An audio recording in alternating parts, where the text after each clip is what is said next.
All right, this is Money Misfits, and I'm Professor Heath, and I am here with Dr. John Ulloa, who is the dean of the Language Arts Division of West Valley College. He teaches history and anthropology at West Valley College, and the thing I find very interesting is that he's a um, I don't know. I'll probably let you describe it, but I feel like you're a historian of lowriders.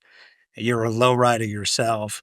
And then the thing that's really not on your resume is that I've watched a lot of your podcasts, and you're a natural born storyteller.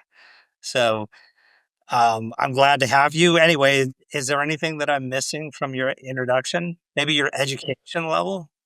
Yeah, I just wanted to say I'm currently Dean of Language Arts and Social Sciences at West Valley College. I used to teach history and anthropology at West Valley College, but also at a number of other institutions. I mean, it was kind of a patch quilt on the come up. But I appreciate the opportunity to speak with you here, and thanks for having me. And I mean, we can talk about the educational journey and kind of weave it in. But I appreciate you calling out the storytelling. I love stories. My children hate them because they're like, you you told us that already, and I'm like, well, I'm your dad, so you're gonna listen to it again, just like my pops did. Oh, here we go again. But yeah. That's one of the reasons I like teaching is that I get to tell the same fucking stories every semester, and it's just like nobody's heard this story before. This is a brand new class. Yeah. I get to rehash all my favorite life stories. So I'm a big fan of teaching for that reason. But It's funny because when I used to teach, I used to put a disclaimer out on the first day of class. And so when students come back, return students who maybe took another class, I would just call them out and say, look, it's the same bad jokes. so It's the same stories. Like you'll find some repetition, but yeah, I have it's what it is. I send out announcements in a lot of my classes. So like, and I've saved them over the years. I'm like, "Oh, this is a really good fucking story." And so I teach like accounting 1 and then accounting 2. So it's like I just copied all of the announcements from accounting 1 and I paste them in accounting 2. And I always wonder, like, I wonder what students think when they see these announcements again for the second time. And some of them have said they appreciated the fact that they like the story and they don't mind reading it again. But yeah. All right. So uh what I would prefer to do is kind of dive into the history of lowriding. So, just like full disclosure, um, I've always been really infatuated with that community. I've always kind of wondered why. Um, and just kind of getting prepared for this interview, it dawned on like two things. Like I had epiphanies over the last couple of days. The first one is I've always felt like I'm not into art. Like, I'm like, I just like, I don't get any enjoyment out of going to museums. I don't like looking at art. But getting ready for this interview, I realized, fuck, like I actually really do like art. I just like street art, right? So I like graffiti art and I love the Chicano art that's displayed on lowriders and so forth. So that was the first thing. And then the second thing that I came to, like, really appreciate was this idea that low riding is a form of resistance, and to me, when I first, started reading that, I was like, "Well, that's kind of." I mean, it's interesting, but I didn't really appreciate why it was a form of resistance until I started listening to some of your previous podcasts, and it's just like, fuck, it's actually really cool because that's what I grew up skating. I'm a high school dropout. Like I lived in the malls in the suburbs and I'm like really into anti-establishment. And the whole low riding community is sort of like to me, it seems like it started out as like a big fuck you to the establishment.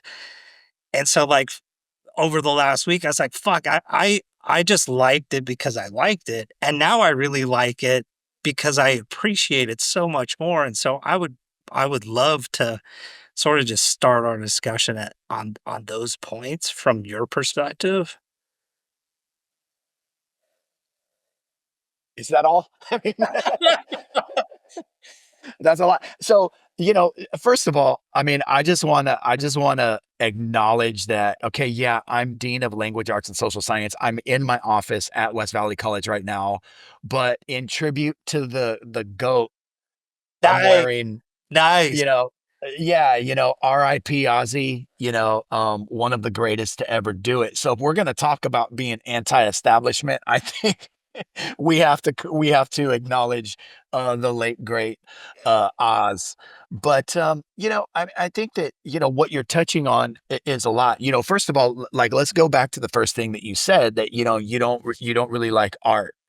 But art is all around us. I mean, you're wearing art.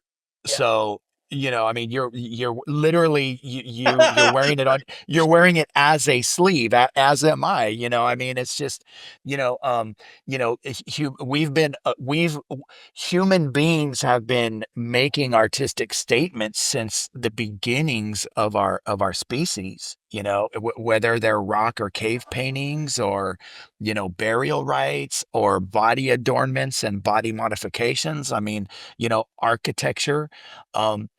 Human beings have always kind of felt this urge to plant their flags, to say, we're here, or I'm here, and I'm gonna leave my mark.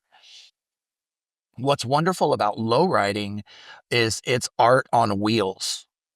Regardless of the level of the build, it is an artistic statement. It is a cultural statement, that the owner is making to the world, basically saying, "This is my version of this phenomenon." Pardon me.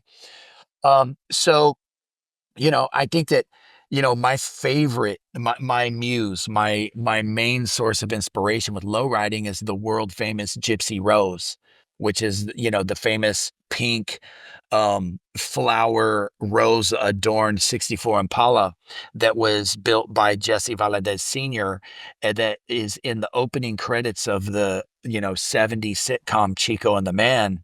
Oh, That car has been compared, it's like the Mona Lisa.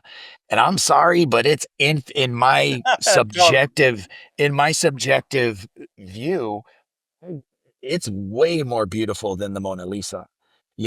And ironically, where that car used to be found on the street and in shows, it is now housed in the Peterson Automotive Museum in Los Angeles. The Mona Lisa rests, but, encased in glass at the yeah. Louvre. And so it's interesting because the context of low riding has changed so much, where it really, in its inception, was a a blue collar, um car, customization and modification phenomenon. It was confined, to certain neighborhoods. Not everybody was low riding.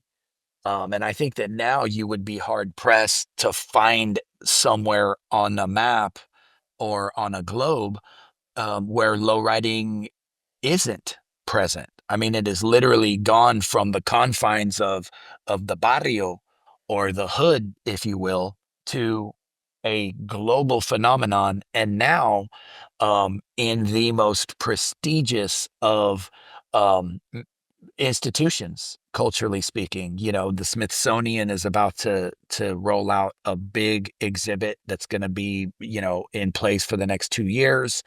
um, so here's the globalization of low riding in a nutshell. There was a Brazilian painter, car painter, Brazilian, who was living in Miami, who was commissioned by Chinese, a delegation of Chinese people, to paint a car to be shipped and housed in a museum in China. No So shit. if that's not globalization in a nutshell, I don't know what it is. What is? But yeah, so low riding has come a long way. It Um, do you think that the artistry of low riding is what led to the globalization of low riding? I think, well, yes and no. I would say artistry in that, certainly you had the onset of gangster rap in the early 90s, and I'm talking like, Easy E, Yeah. Yeah. you know, um, cruising down the street and my six, I mean, that whole thing, right? And then you had Origin Dr. Dre, Hood, yeah. you had Dr. Dre, the first Chronic, which came out in I think 91 or 92. And those gangster rap videos were disseminated globally and they had global reach. And so my research talking to lowriders in other parts of the world have told me that seeing those gangster rap videos, either bootleg uh videos or just seeing them on some kind of television programming, be it MTV or Yeah. what have you, is that was their first exposure to lowriding, and that was really what hooked them to into the culture. So we cannot deny that influence of South Central Los Angeles to a global audience. But it gets so nuanced, and you start to really split hairs in terms of when, how, and why things happened. Yeah. And then different what sociologists call the glocal, which is like the global phenomenon with a localized um uh kind of hyper specialization. So, for example, McDonald's, this is not a plug for McDonald's, but McDonald's is all over the world. Yeah. And, and so, when my family and I are in Hawaii, you can get not an apple pie, but you can get a taro root pie, Yeah. right? That's an example of the glocal. That's the local iteration of the product Yeah. reflecting, the local cuisine or the local palate. Mhm. Low riding is that way too, is that, Albuquerque, New Mexico, their cars are done in a certain way that are different from, Los Angeles or the Bay Area or, Texas. I mean, or even like in Japan too, even like the Nagoya scene versus the Tokyo scene are completely different. And those things are interesting for me to unpack. A lot of people want to argue over the origins of low riding and where did it start and who Yeah. started it and who was the first one. And I don't care about any of that. Like the milk is spilled, Yeah. where's it running? That's what I'm interested in. I'm interested in where it's going. For me, that's what's really, really the more dynamic questions to ask. Because you can spin your wheels literally and figuratively on the what I call the creation myth. Yeah. That to me, that's of no value at this point. So the Where are we going? yeah. So the where are we going? I definitely had questions on that, and maybe Mhm. it makes sense to just dive into it. So like Sure. so again, sort of tying the resistance aspect of low riding and where it's going. I was wondering as I was preparing to talk to you, where do you see low riding fitting into the two big things that are outside of low riding, which is the current administration's assault on brown immigration, and then where does like what are your thoughts on low riding and where it's going with respect to gentrification, where it's like so difficult for kids like blue collar, low income kids to sort of get into something that I sort of feel is rightfully theirs, for lack of a better word. Yeah. No, and let's do the gentrification first. So ironically, where low riding began versus where it is right now. Um, I mean, back in the 60s, back in the 50s, you could get a car for less than $100. You get a car for $20, which seems ridiculous now, but if you do your inflation calculation, how much was $20 worth, in 1950? Pardon me. You know, but it was it was literally, done in the barrio by people who just were literally kind of figuring things out on the fly. When I was, I bought my first car when I was 16. It was a 1965 Chevrolet Impala station wagon, and I paid $800 for that in 1989. And now that car would be worth at least 10 to $15,000. Jesus. Um, in the condition that it was in when I got it, Yeah. you know, and Can you, I would never pay that amount of money for that car now. and can you even Or it, find them? oh yeah, they're out there. They're certainly out there. I bought a 64 Impala, two-door hardtop, when I was 19 years old, and I paid $2,000 for it. I was the third owner. It was all original. And I ended up selling that car for $2,000. It's the only car I never lost any money on. And I just thought, I'll get another one someday. Never Yeah. thinking that, now that's a $30,000 car. Yeah. We had, I never, no one ever thought that the prices would go as high as they are. I mean, they are like things are astronomically expensive now because people pay it. So what's happened is that low riding in many aspects, and the reason why people are saying it's become gentrified is because there are white collar people now with money just buying their way in. yeah. So And what are your thoughts on that? I mean, is it frustrating? Is it it is, well, look, it is frustrating when I think about like, my son's first car was a 1980 El Camino, static dropped on 13-inch spoke wheels, a nice car. He spent $7,000 on it. But the average, 16-year-old can't get into the game like that. yeah. I mean, because back in the day, I mean, and this is how I'm dating myself now. You could open up the newspaper and you could find Impalas 62, 3, 4, 5 all day long for $1,000. Jeez.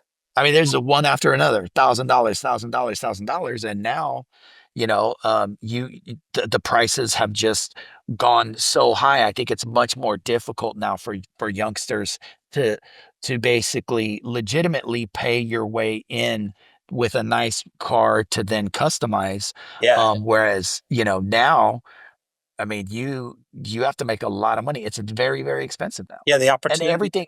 everything's gone up. I mean, Yeah. the price of wheels and tires, accessories, hydraulics. Hydraulic setup minimum's gonna cost you 5 grand. Minimum. Yeah. What Parts and labor. what about the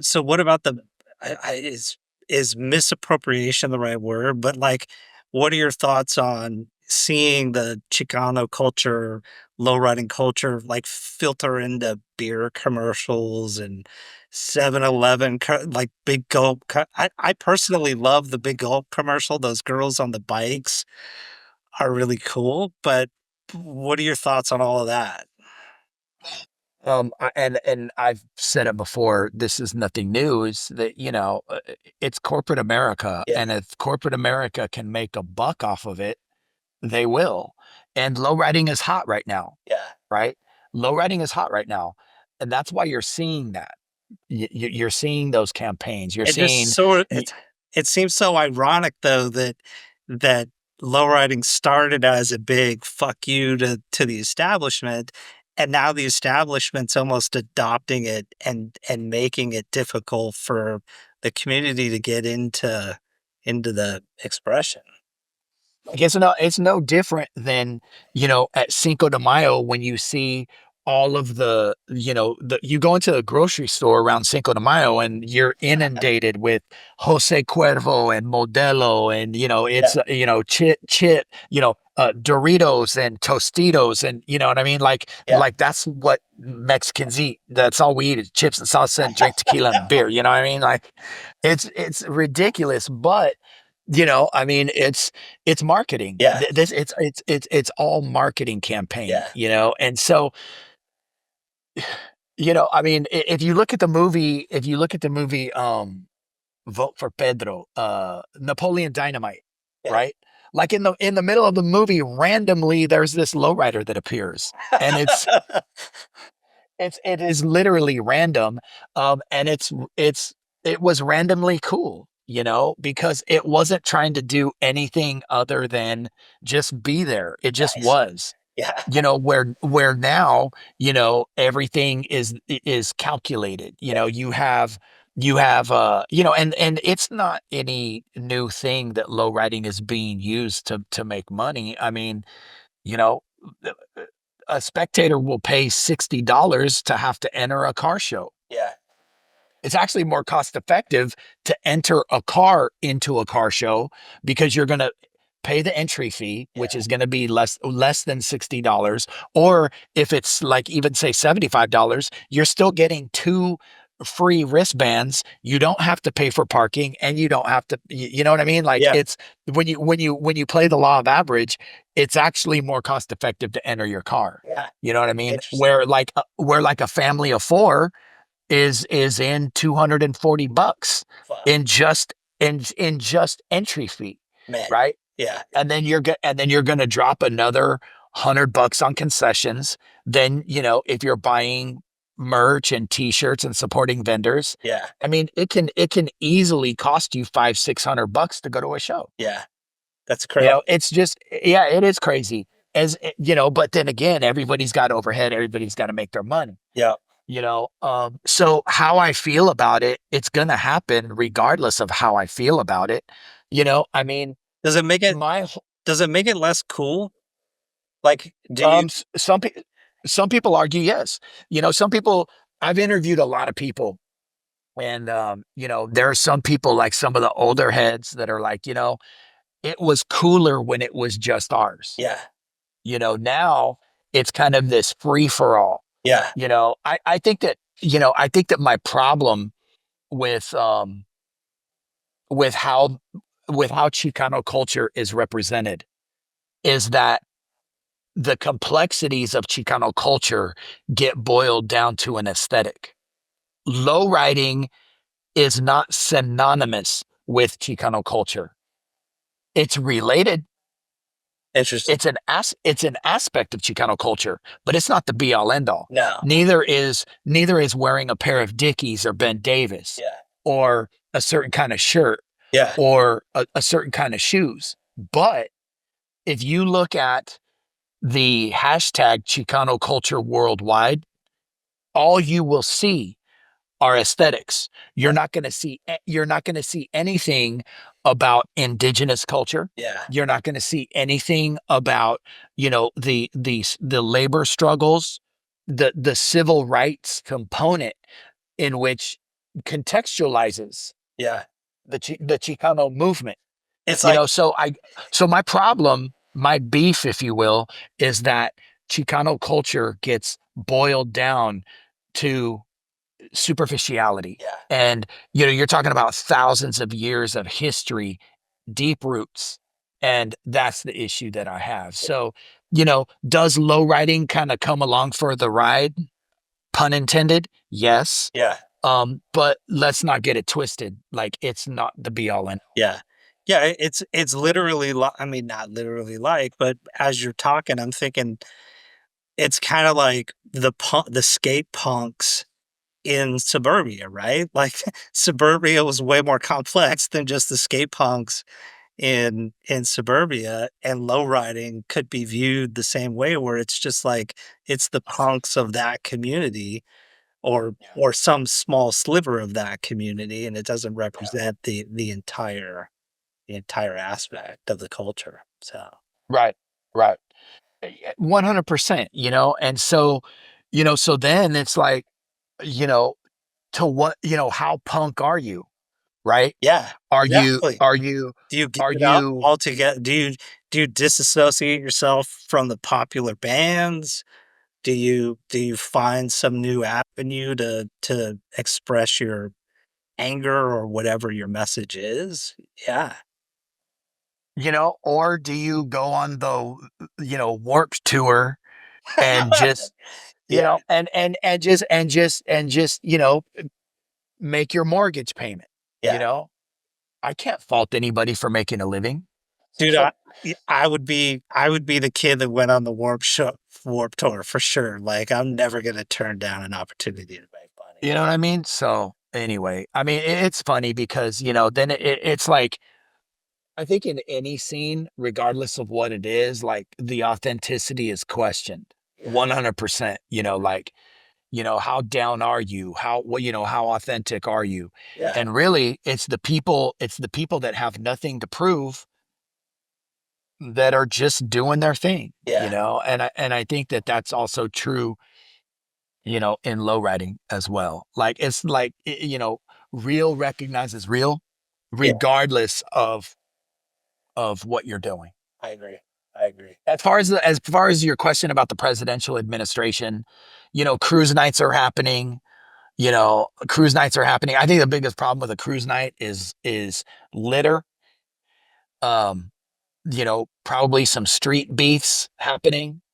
I don't think that to this point I haven't seen any issues with any sort of, what's going on in the greater schema of ICE raids. Are, I think that those things are very, very targeted. Yeah, They're going after a certain type of folks. The ICE raids are preying upon the most vulnerable people in the population. And I don't think that people that participate in low riding represent that demographic. interesting. Right. I think, Yeah, I mean, don't get me wrong. I mean, I tense up a little bit when a CHP is behind me, because my car is just a rolling invitation for fix it tickets.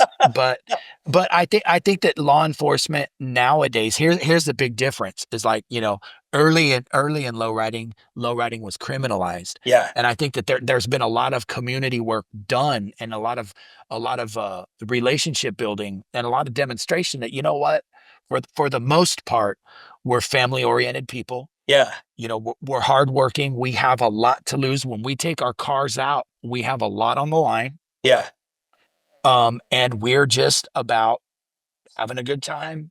And it's about the cars. It's about community. It's about, us just engaging with folks. yeah. I And I, wanted th- I think that law enforcement is hip to that now. I wanted to get into that, like the the differences between the way lowriders are perceived as maybe not so much now, but for going back to the 50s, 60s, 70s, 80s, and even probably 90s, like, they're basically hoodlums or criminals, but yet at the same time, like, you gotta sort of have your shit together, right? To go from just a regular car to a full blown build. Like, it just doesn't like, it doesn't happen overnight. So you have to have it starts with a vision, and then you've got to implement that vision. It takes discipline. There's like delayed gratification associated with it. There's like knowledge and skill. Like, there's a lot that goes into creating a vehicle that you could show off. And I find that really interesting. And I'm wondering if you have any thoughts on that. Like, Yeah, I have plenty of thoughts about that. I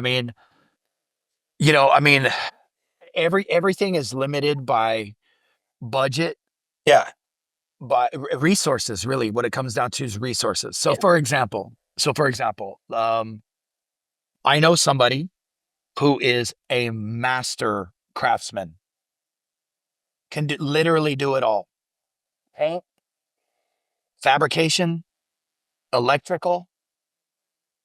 I think this person is a genius. That person has said, I can build a car for $3,000. Okay. So, on the back end, the ticket on that car might be between thirty and $50,000, if not more. I mean, depending on the level of paint, Yeah. could be considered priceless. But let's just say, the cars that I'm thinking of that this person has built, you're talking between 30 and 50 grand. And those prices are based on the prices that he ended up selling those cars for. Okay. Okay. But gets the car, and then you're talking in terms of like, materials, 3 grand. All right. Well, that's because that person has all Yeah. the resources and the knowledge to be able to execute. Yeah. That is not the average person, right? So what you will have is you'll have a person that starts with a car, Yeah. right? Yeah. And I'm hyper generalizing. I That's fine. admit that. But Uh, I mean, I, I, like for example, just like to for stop you, example, just to stop you for second, what I'm really trying to get, what I would really like to do is have you hyper generalize, and then like we just take the process from start to finish, and then I can maybe draw parallels either today in this interview or down the road between what it takes to bring a lowrider to life and what it takes to maybe establish a financial plan and see it through to fruition, and even maybe take it into the classroom and talk about somebody's educational journey the same way you would talk yeah. about building a car. It starts with a plan and then there's execution. You don't just like magically get to the finish line without like a lot of discipline, intelligence and plan and skill. So anyway, I'm gonna let you keep. All right. So, okay, so I'll talk about my last two builds. Okay. So my last car was a 1948 Chevrolet Fleetline Aero sedan. Iconic car. I got it for $16,000 out of Spokane, Washington. Found it on Craigslist. Yeah. Had it shipped down. Um, and then right away started, to change the stance of the car, lower it a little bit. Um, change the wheels and tires, put the Do you clean house at all? Is there like something that you do to get started before you start building it in? Do you take notice of the condition of what, like, do you set a priority list or do you just start? the first thing that you have to do, because the car was bone stock when I got it. It looked ridiculous when I got it because it had big these big rally wheels on it, Yeah. big wide black tires. I mean, it was all wrong. So what we said is, okay, we need to get it into our neighborhood, right? And so Nice. so and So you so the gotta first thing I kinda clean house first. well, it was already super clean when I Yeah. got it. I mean, it was in very, very great shape. So the first thing that I did was I changed the wheels and tires, put some, crossbar. So we put what we call a gangster white wall on it. Yeah. The big 3-inch white wall, crossbar hubcaps, right? Put a visor on it, and then lower it a little bit. Okay, that was like phase one. And then I had a pinstriper come and do some pinstriping on it. Okay, cool. Well, so the eventual goal is to modify the suspension on the car, right? So then it became a question of hydraulics or airbags, right? I Yeah. mean, both will get the car to go up and down. The argument is that, or the claim is that airbags are a more comfortable ride. So I talked to my buddy Ruben, who owns RJ Hydraulics in Newark, California. And I said, "What do you think?" He was like, "Man, you gotta put hydraulics on the car." He was like, because that's part of the debate, right? Is it a real lowrider if it has airbags, right? And so he said, you should do hydraulics. He said, "I guarantee it'll ride fine. It'll be great. This and this and that." So I said, Price "Okay, differences between the 2? no, Okay. no price difference, no price difference." So I did. So then when I put the hydraulics on the car, I put I put 14 by 6 spoke wheels on there, a very specific kind of spoke wheel. And then, now we're cool, right? Well, then I had blown the original motor. It was just literally it like I just ran that thing into the ground and then put a 350 small block in there, so more, but then you have to modify the suspension, right? So you need, and when you put the automatic transmission in there, then you have to modify everything has to get modified. A new rear end. So the rear end came out of a Chevy S10, found that on Craigslist. I got a free motor. Somebody had abandoned that motor when they did an LS swap on their truck. So I got this crate motor to put in it. And then I had to put a Mustang 2 front end, right? So it's not so much to say I'm just going to put hydraulics on the car. It's I did all of that in Yeah. one whack. I didn't do it. I had all that work done, which meant that in order for me to keep shelling out the bread, there had to be income coming from that, Yeah. right? And so that's when you teach an overload, right? Yeah. You take that extra class, Yeah. here and there, right? And in the middle of the build, I ended up sending my son on a study abroad trip because I had the money and just said, you know what, I'm not going to deny my son this opportunity. It just means that just delays my process a little more, but we got to send him, right? Because this is a once in a lifetime opportunity, Yeah, you're so prioritizing. yeah, so stuff definitely doesn't happen. And you're talking about like a year, like a calendar year, Yeah. right? From drop off to pickup, right? Yeah. So I ended up selling that car in order to buy my current build, which is a 1973 Buick Riviera. And so the first thing that I did, now I've got this chunk of money in my hand, right? Yeah. Before I even bought the car, I was in LA and went to my wheel guy, Freddie, and got a set of 14 by 7 true spokes, like the old, like period correct Yeah. from the 70s Yeah. true spokes that were refurbished. So I had my wheels for my car before I even had my car. Got the car from New Mexico, found it on OfferUp, had it trailered to California. It was bone stock when I got it. And the first thing I did is I put the wheels in the trunk, drove it over to Newark to my guy RJ, Yeah. and I said, the guy who did the hydraulics on my fleet line, I said, juice the car. So he did. So now I've got what's Juicing meaning. hydraulics, Oh, got it. hydraulics, juice the car, hydraulics. And so now I've got the hydraulics on true spokes, and the car looked fantastic because laid out when the car's all the way down on the ground, Yeah. it looks even longer than it really is. I mean, it's really an optical illusion. When you lay out those old luxury cars, it accentuates the body lines, just pulls the thing, like stretches it out more so than it really is.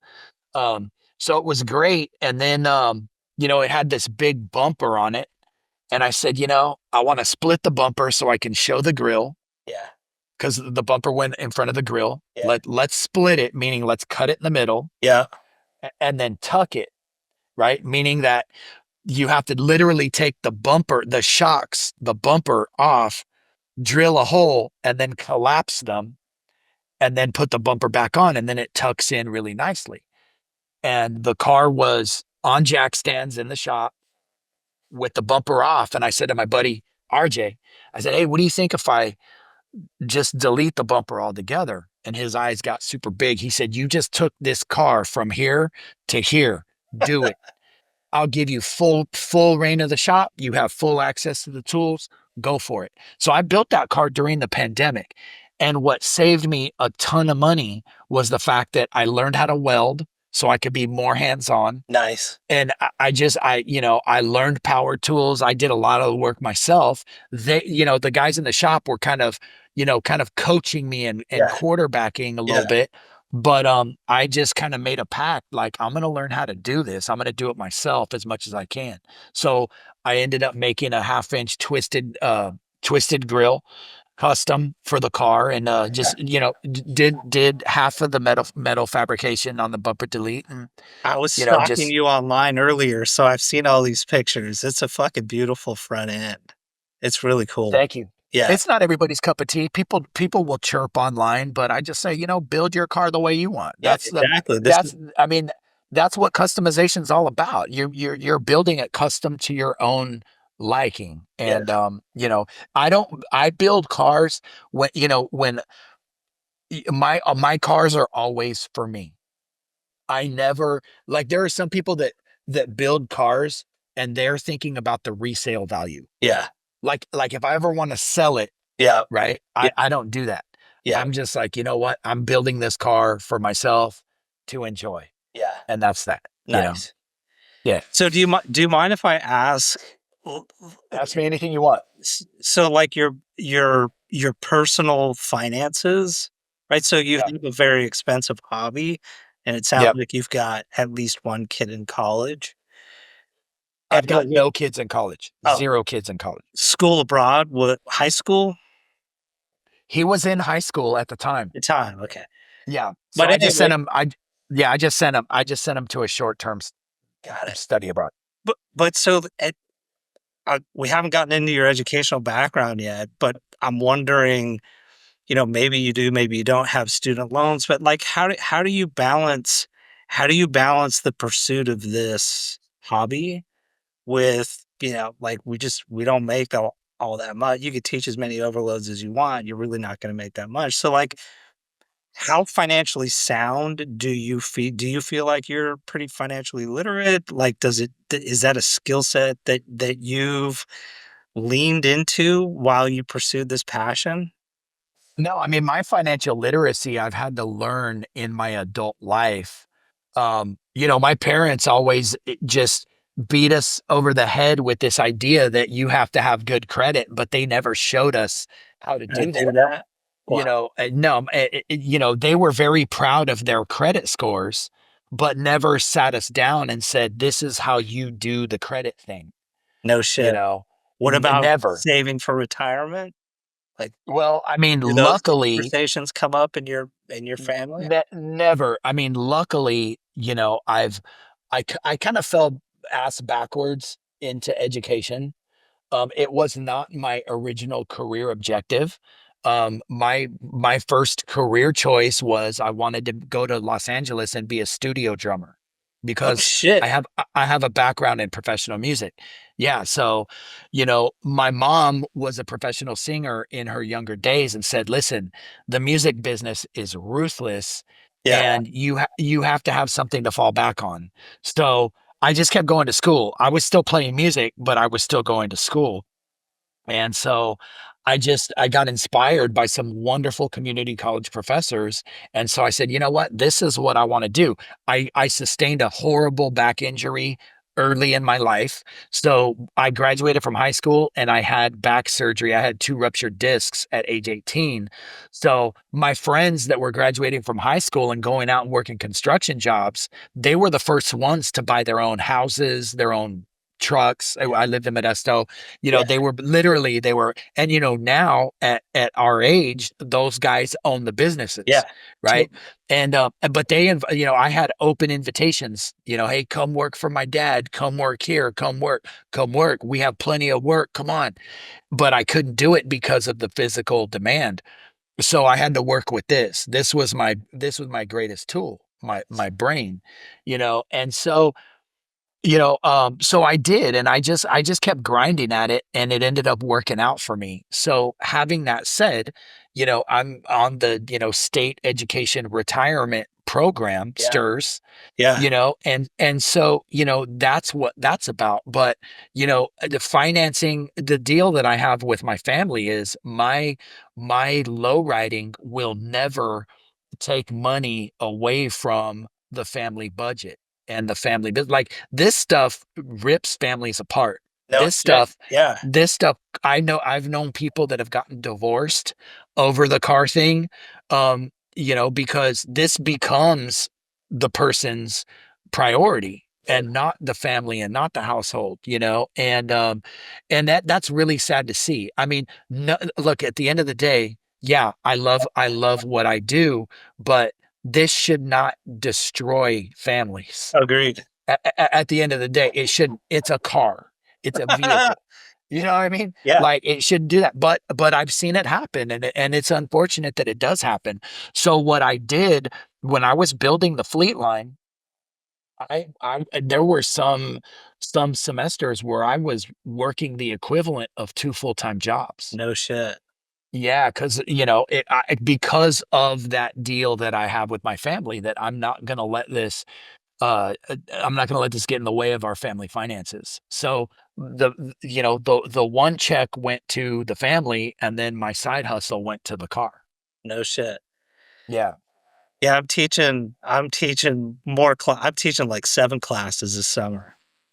And currently my passion is this podcast, and it's free, but my daughter's going to a really expensive school, and I just sort of told my wife, it's like I don't want to dig into any of the wealth that we've already created just to send my kids to school. So I'm doing the overload thing as well to just backfill this fucking ridiculously expensive yeah.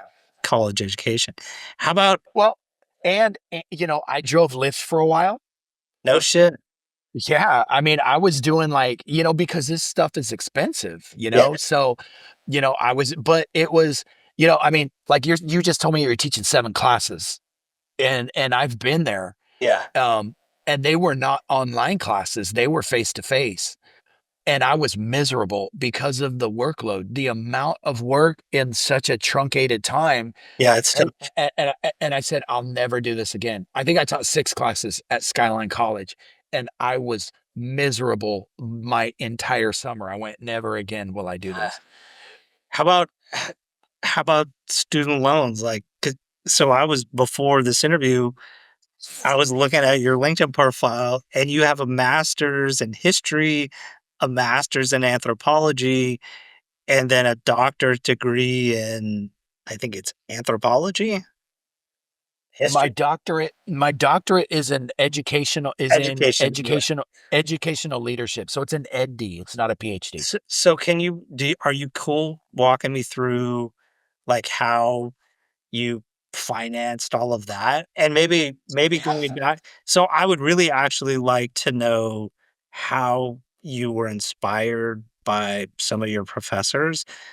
I've Yeah. seen some podcast interviews with you where you said you've seen, there were a few instructors that you had that you sort of saw yourself in them, and they sort of inspired Yeah. you. And so, Yeah. like, in addition to the money aspect of your education, like, if you could Yeah. just speak to what inspired you to go so far? Well, I think that, my grandfather, my mother's father, he was, so I'm half Mexican and half German. My Mexican grandparents, I'm a quarter Mexican and three-quarter Irish, so right on. yeah. Um, I wish I was Mexican. Um, I got, like, the 2 uh, drinking ethnicities. It's just, like, storytelling and drinking are, like well, I've got the polka thing down, right? Because I've got the German and the Mexican. So, you know, um, the horn my section. so my grandparents walked across the border in the 20s.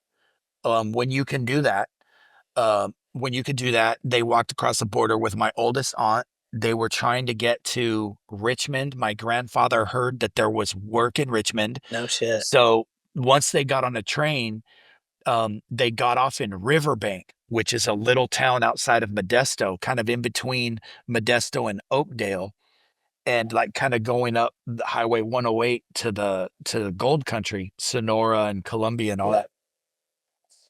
My grandfather saw the R and got off, found someone that spoke Spanish and said, "Well, Richmond." And the guy said, "No, Richmond's like 2 hours that way," and pointed toward the bay. And my grandfather looked around and looked at my grandmother and said, "This looks all right." And then he asked the guy, "Is there work here?" No And the guy shit. said, "If you, there's plenty of work here." And of course, he's referring to agricultural work. Yeah. So my grandfather ended up being a ranch hand for a wealthy rancher, and then he ended up being her foreman. And so, he did that, until he retired. Um, my grandparents on my mom's side, they came to the United States after World War II. So they came in 48. They got sponsored by an uncle. My grandfather's uncle had a farm in North Dakota. And so he was going to sponsor my grandfather, his brother, and their families to come to basically work as indentured servants. And my grandparents sniffed that out right away. Oh shit. And they said, "We didn't come to the United States to be slaves for anybody," because they were keeping a tab on them with Yes. interest. And my grandparents were like, "Oh no, we're going to pay that debt right down and we're on our own." And they broke off. But my grandfather was super handy. He was very knowledgeable. He had a very brilliant mind. His education got cut short when he finished 8th grade.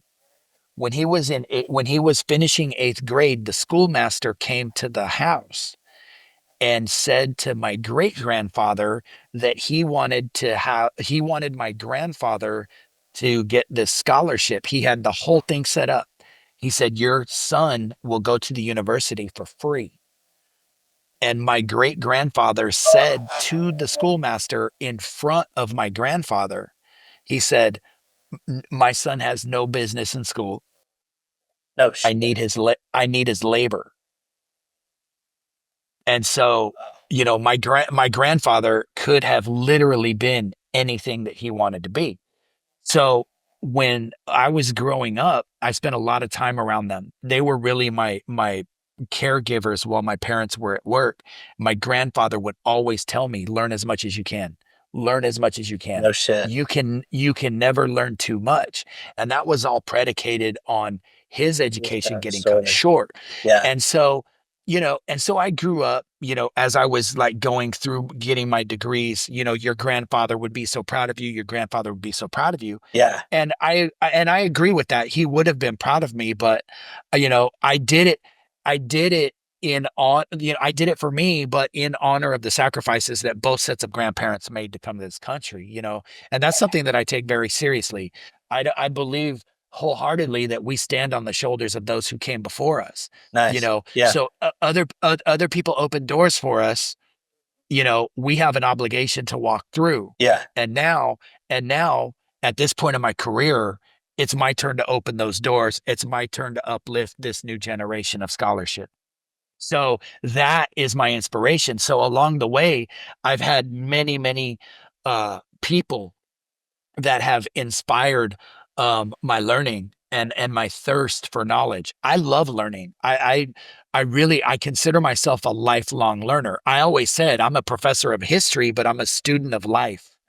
Nice. And I believe that every human interaction, regardless of how short it is, regardless of duration, regardless of context, it's opportunity to learn about others, but also about ourselves too. Yeah.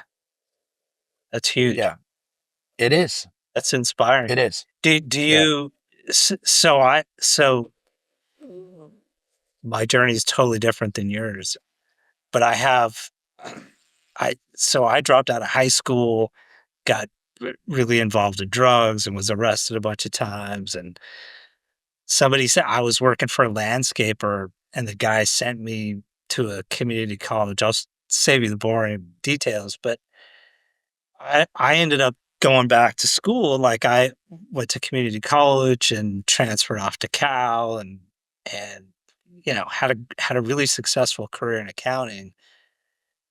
And I go into the classroom and I share my story. Like like I was held back in the third grade. I have learning disabilities, and school was just never something I ever felt comfortable with. But I was inspired by professors at the community college level to sort of like reach way beyond what I thought I was able to do on my own.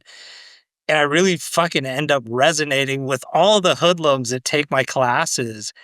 And I get so upset when they reach out to me at the beginning of the semester, super excited about the fact that they can relate to my story. They look totally different than me, but they still relate to my story some way. And it's usually the kids who like really relate to my story that never end up making it to the end, and it's just, like, one of the most upsetting things, for me anyway, about being an instructor. So I'm just wondering, do you have a similar experience with your students? Like, the students that see you and are inspired by you, do you see those students move on very successfully, or do you find it frustrating in some sense that those students just, for whatever reason, don't make it to the finish line? Yeah, I mean, I think that yes is the answer to your question. I mean, it goes both ways.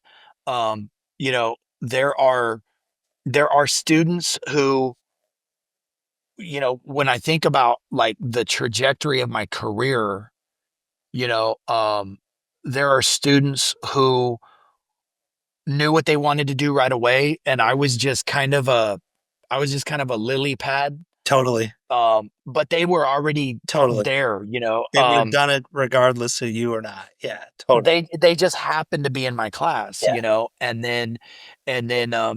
other students, they life deals them a certain hand, and they maybe go away for a little while yeah, and then come back. And going away can be they have a child, or they start a family, or they get caught up, they get locked up. I mean, there's all different reasons why people kind of boomerang, pardon me, in and out of in an educational institution. What I tell people is, so this is a good story. This is a good story. This is alright. a good story. So I was at Skyline College, and when I started there as a part timer, I was in an office with like five other people, and it was impossible to have an office hour. So I started taking my office hour in the student center, and I would just post up and work, and people would students would come see me there or whatever. Um, And there was this kid, and when I say kid, it's because he was a kid. I mean, he was right out of high school, Yeah. young, and remember the brand Tap Out, the early UFC, Oh, the yeah, yeah, Tap yeah, Out logo. yeah, Yeah, yeah. he had that shaved, into his head. I was Nice. like, look at this clown, Yeah, and he would talk very loud, and he would talk about all of his wrestling exploits, right? yeah, He was a wrestler, but he had Tap Out, like, cut into his head. This kid's a dork, right?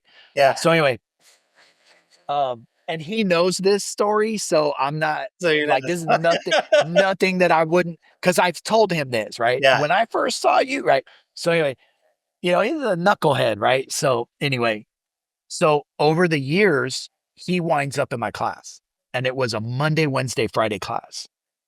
So he would uh he would come to class, and so he would come to me on a Wednesday. Hey, professor, what's up? I'm not going to be in class on Friday because I'm going to LA to train.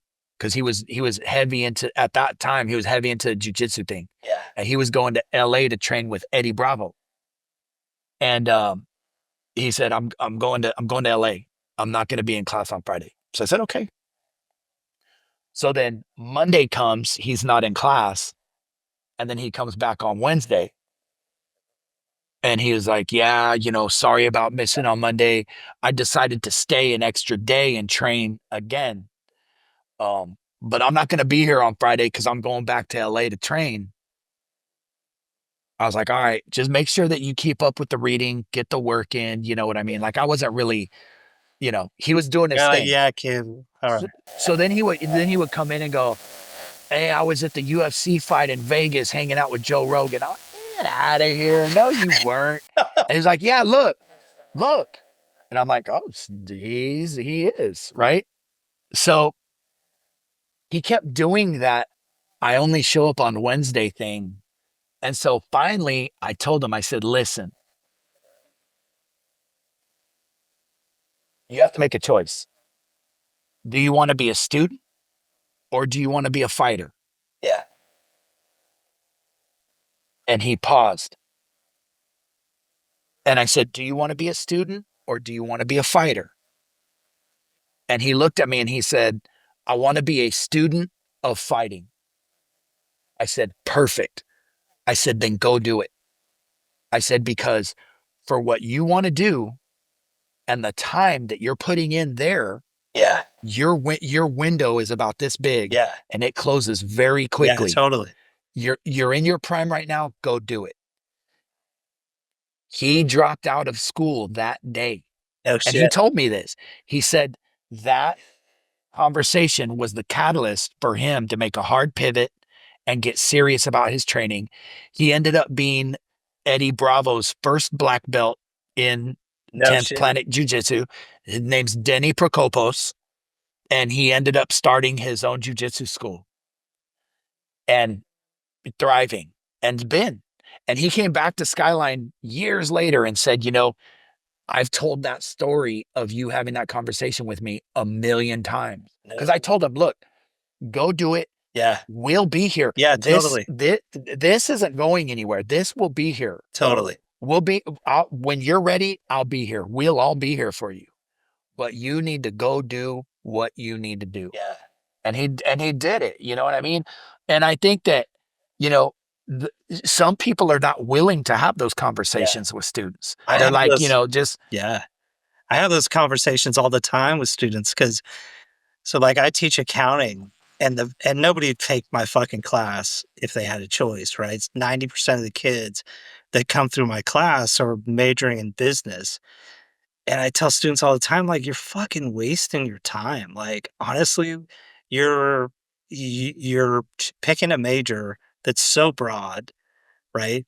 You don't develop any skills, and then the only schools, no knock on San Francisco State, but the only schools that you're really going to be able to transfer out to are the local state schools. So you're going to go to a school that almost anybody can get into if they just do the work at CSM, and you're majoring in something that doesn't develop any skill. Like, I honestly think you're better off like going and working at Walmart and investing your money. Like you, in the long run, you're going to do so much better on that path because you're starting early and the benefits of compound interest. Like if you're going to do the school thing, you got to do it right. Like you can't afford to spend 4 years not doing this right because there's no like golden ticket at the end of your journey. Like you're not going to get a degree and magically have this beautiful job. It just doesn't work, and, like, there's nobody really telling students those the the real advice. Like, no knock on my institution, but, like, our goal is to get kids up and out of community college. We're not really thinking about, like the goal really should be that at least for me, I got into teaching because the goal should be to get kids out of community college and into a really good first job. It's not really about, in my opinion anyway, it's not really about just transferring and getting an education. Like the only reason kids are going to school is to like develop a skill and get a job. So like power to you for your story yeah. that you just told. It's so on point, dude. And it's just like there's Well, so few of you that are sharing that story. yeah.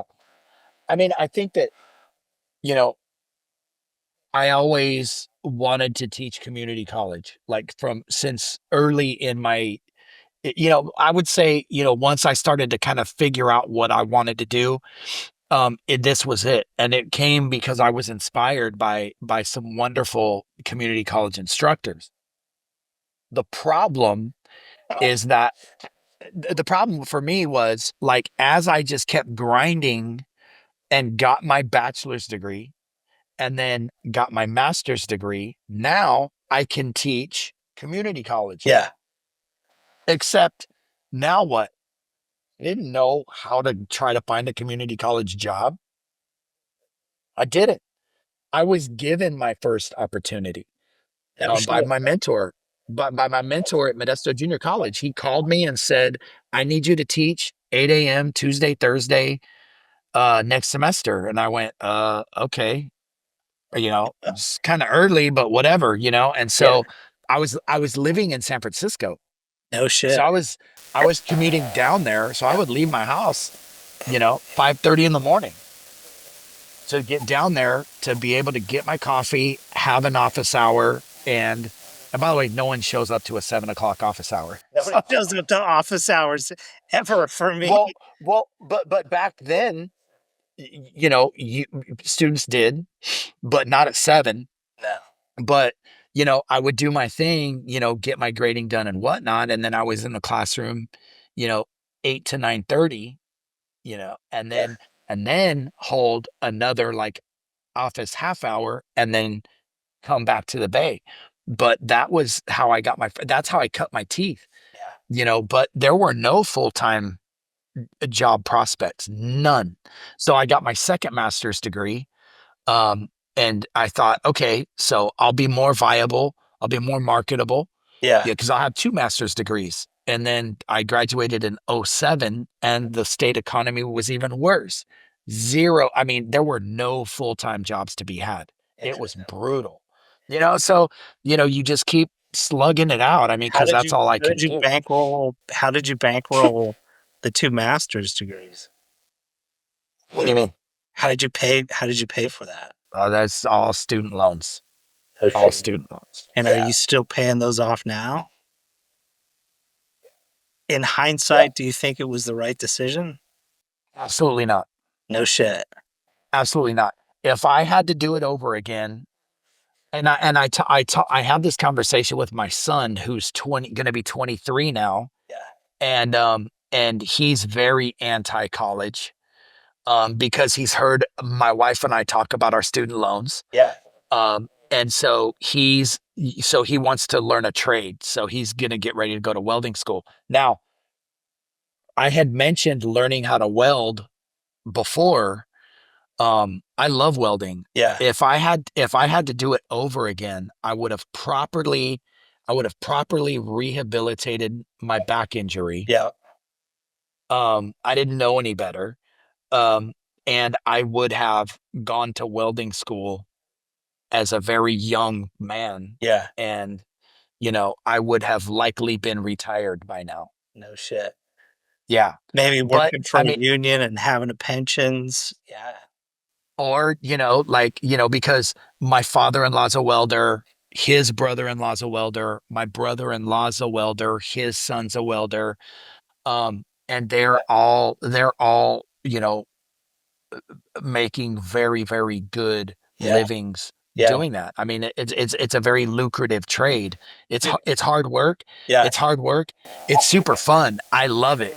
But, I mean, even during the pandemic, I asked my welding professor at Chabot College. I said, how employable am I? She was like, right now, with the classes that you've taken, you're 100% employable. And I actually got a job offer. Oh shit. Um, yeah, but it was about the time that I was making a big play for a dean position. So I needed to study for that interview. So I told them, this is who I really am. I have Yeah. two master's degrees. They were like, what? You have two master's degrees? And they're like, what are you doing messing around with us? And I'm like, I love welding and I love metal fabrication. And they said, you have a summer job anytime you want. Just show up No and shit. we got you. Yeah, yeah, yeah. Yeah, the trade the So the trades are it's such a great opportunity. The downside is that like not that you're really gonna get it by going to college, but the whole financial literacy part is such an important aspect to weave into the trade schools, right? I have one of my closest friends. he's a convicted felon. He tried smuggling drugs into a foreign country and got caught, pulled off a plane. And so he and I kind of so I was working in construction while I was going to school, and he and I basically learned a trade, and he continued on with it. He's got no education. He's a convicted felon. He owns his own house in Santa Cruz, and he's doing really well for himself. So this Yeah. idea that education is, the golden ticket just doesn't make a whole lot of sense to me. I think that, part of the other thing too is that, my generation, I'm 52 years old. I mean, college was a heavy sell, right? The Yeah, college was a heavy sell. And if you can't afford it, we can help you with that, yeah, And so, you get these young people to sign on the dotted line and then you're locked in, yeah. It's a fucking and it's an that's institution, just, dude. that's where we're at. That's where we're at now. And I can't cry about it. Nobody had a gun to my head. Yeah, Nobody made me sign those papers, yeah, and I just went, you know what? Some people buy houses. I'm buying an education. yeah. Nice. That's it. Yeah. So we've gotten way off of low riding. So Well, I wanted to get into your background, right? yeah, Because it's just as to me anyway, it's just as interesting as low riding yeah, as anything. So sure, sure. where do we finish off? Like, what's the It's your call. You're the host. It's your show. I You're feel like driving. you're a co-host today. So You just let me know whatever you want to talk about. all right, so I think I know the answer to this,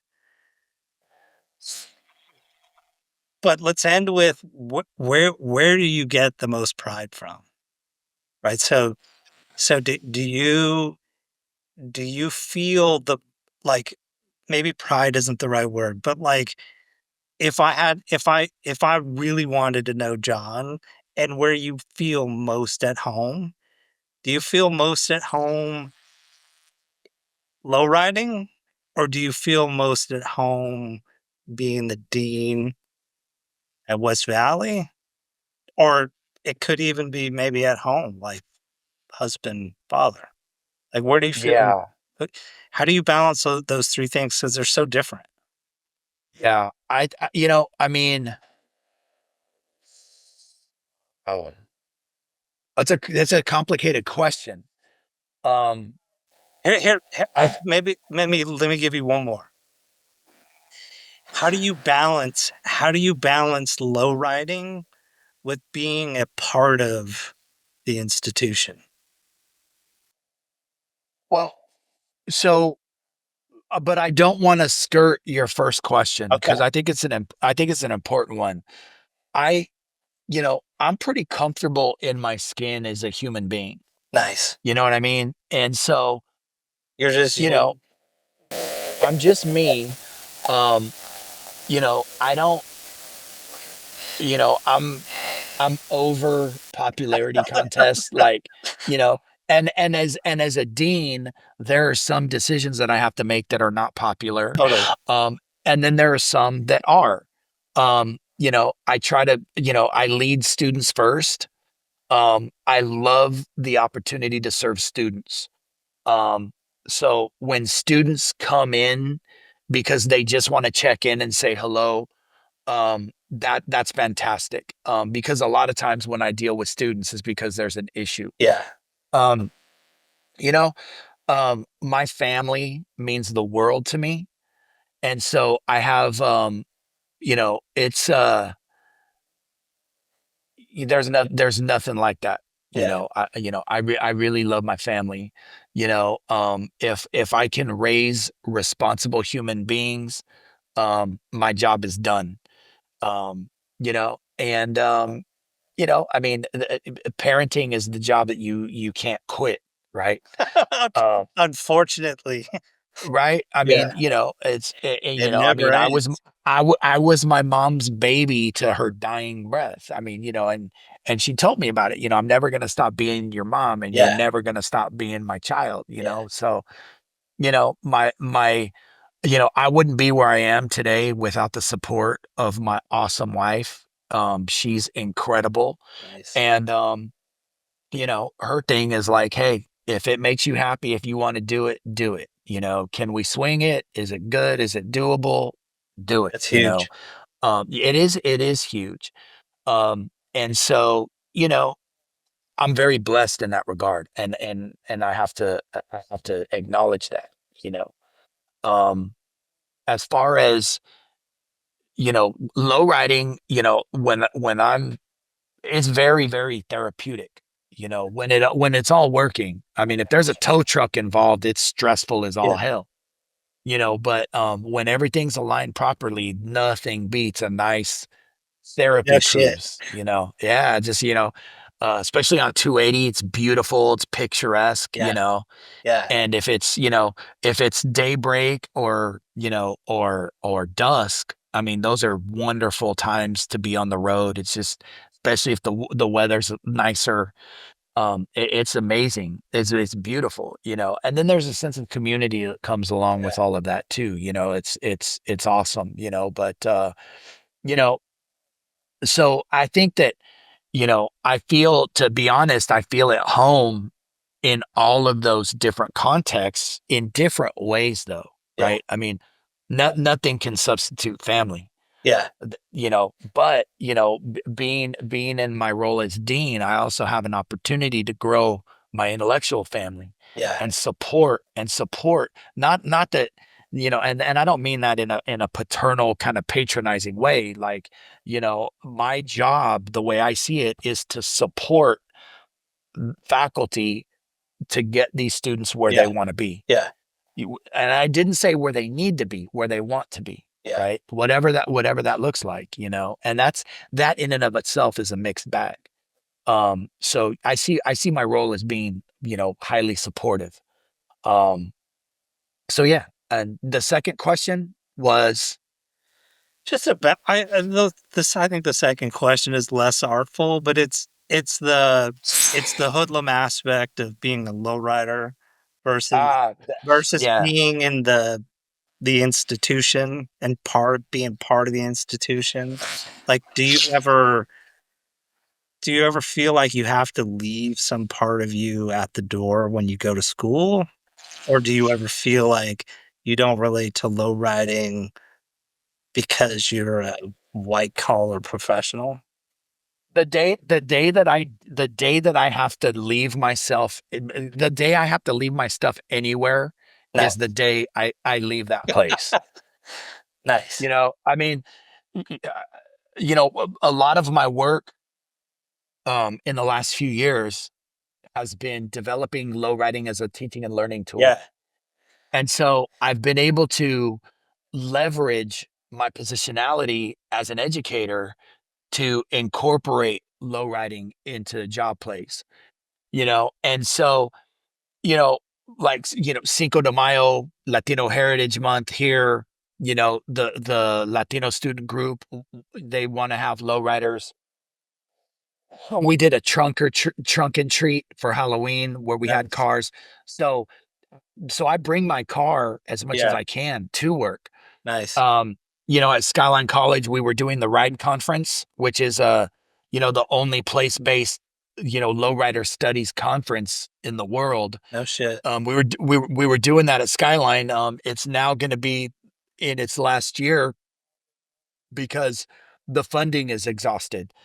Because that was a grant, you know. And so, you know, Dino Garcia, who's a counselor at Skyline, still doing that work. I'm still no, I'm not quarterbacking, but I'm supporting, kind of coaching from the corner, as it were. So yeah, I mean, I just, you know, it's funny because people will say, you know, oh, he's an academic and a lowrider, right? And I'm like, well, hold on a second.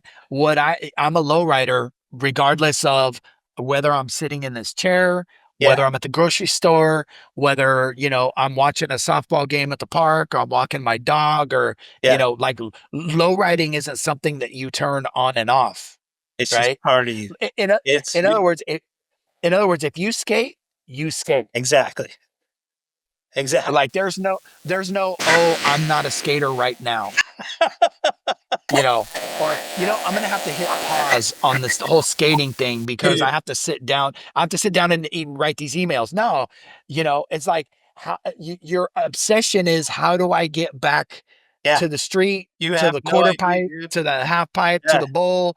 You know what yeah. and Really, so I just I teach, not to, sorry to cut you off, but dude, I teach a night class via Zoom, and when I'm done, it's like 9:30. And I don't know if you've ever been to CSM's campus, but our student Yep. union has got the most amazing view. And for whatever reasons, the guys the janitors, they move away all the tables and chairs in our dining room, and it's just this wide open space, and I swear swear to God, I'm bringing my skateboard to work one night, and I'm just gonna skate our fucking student union just because it's so awesome. So, yeah, you're always a skater, dude. Always a skater. Yeah, exactly. And it's like if whatever subcultures we participate in, I mean, they're not they're not you can't be wishy-washy about it, Definitely. you know? Yeah. It's like there's a wonderful documentary called Metal: A Headbanger's Journey, and it's about heavy metal. And Rob Zombie is like, I've I've never known anybody to say, yeah, kind of like Slayer that one summer, you know? Yeah.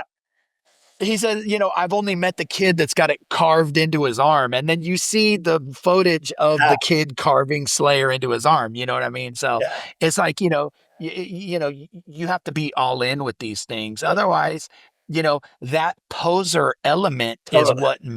is what waters it down, Yeah. Totally. and not for not, I do see some of it, but at the end of the day, I'm just trying to stay in my lane and take care of my own stuff. I don't have Nice. time to police Nice. the Yeah. consumption habits of other folks. Yeah. I just don't.